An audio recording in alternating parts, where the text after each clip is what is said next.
August 2026. And right now, I'm literally on my way to prison. I'm driving to St. Cloud Prison to go speak.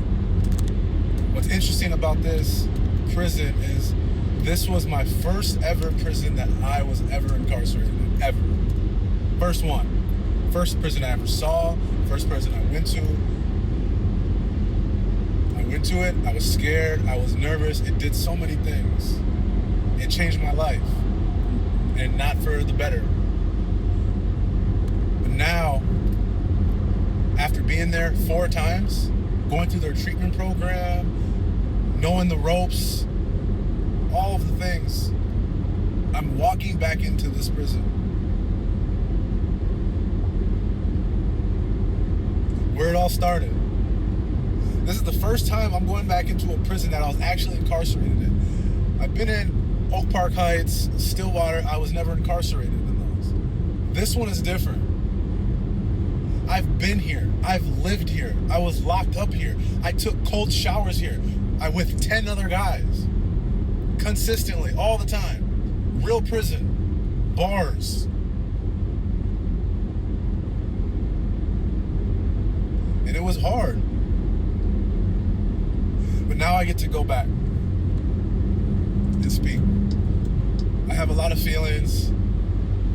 Sadness, joy, excitement, anxiousness. And that's just on my side. But on the other side, I'm feeling hopeful. I'm feeling grateful to go feed into these other guys that are in the situations that I was in.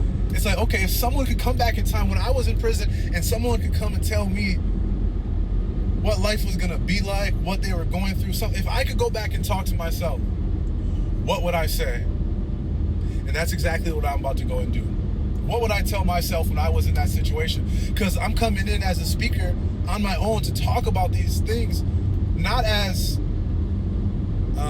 someone who read things out of a book or to preach a message. Like, yeah, I'm bringing my message, but I've been in their shoes. Specifically in their shoes. I've been in that same seat, that same group, talked to the same counselor, got written up by the same counselor, had to eat the same food, wear the same clothes, use the same showers, the same arguments, the same pettiness, all these things. They can't tell me that I don't know what it's like, because I did, and I went through that situation, I went through that program, and I fell on my face because I didn't take what I learned there with me out to the streets. Some things stuck. A lot of things stuck. The criminal thinking, the manipulation, the how to have the hard conversations, this accountability, yeah, the head knowledge was there, but it wasn't applied.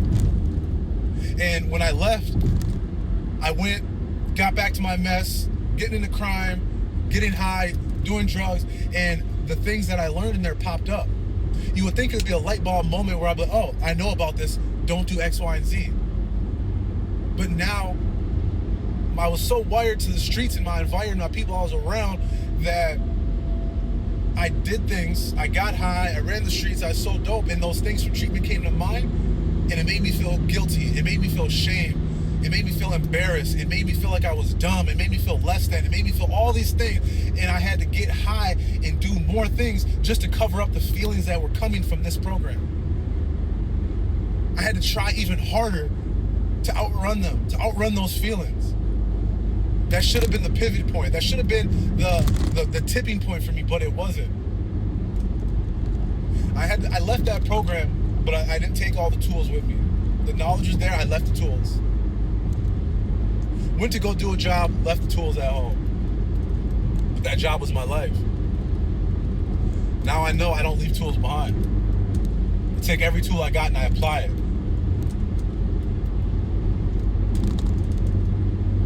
I don't even know what to say. That doesn't happen often. But this is healing, and this is a God thing, right?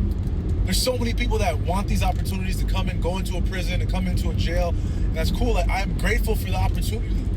I am grateful. I didn't open this door. God has been opening doors and plugging me with people and resources and things, and it's just everything's been aligned.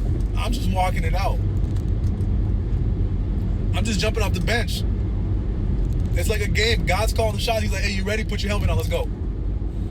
So here I go, like, and I'm grateful for it. I don't know what is gonna happen in these rooms, but I know that I am called to share my message, share what I've been through, keep it real, keep it authentic, laugh, joke, be sad, be emotional, but also be real to who I am, what I've been through, and share it all, throw it all out there about my faith, my mindset, my insecurities, all that thing. That's all I can do, and God's gonna do the rest. I don't need to change everybody's life. I can't change anybody's life. I just want to impact one person. If one person can walk out of there with something that I said that clicked, that made them stop doing something that was going to get them in trouble or prevent them from being the person that they should be, that's a win. Even if it's one person, even if it's one time where someone's like, you know what? That thing that Rose said when he spoke made me second guess what I was doing. I stopped. I didn't get in that car. I didn't call that person. I didn't get high. And I'm glad I didn't. That's a win. That's what I do it for. I don't care about the influence. I want to make an impact. I want to prevent someone from going down the same road that I did, because it wasn't easy. It wasn't hard. Not everyone's going to have the support system and the safety net that I had. God put an incredible safety net and a dream team of people around me to protect me, to get me from getting out of jails and prisons to where I'm at now, and I'm grateful for it. And not everybody has that, and I know that. So what do? I take all the energy and try to go be that for as many people as I can. That's the reality of it. So here we go. August 2026. This is the first time going back into a prison that I was actually incarcerated in. Last time when I walked through these doors, they identified me as 238346. Now, they call me Ro, speaker. It sounds a lot better.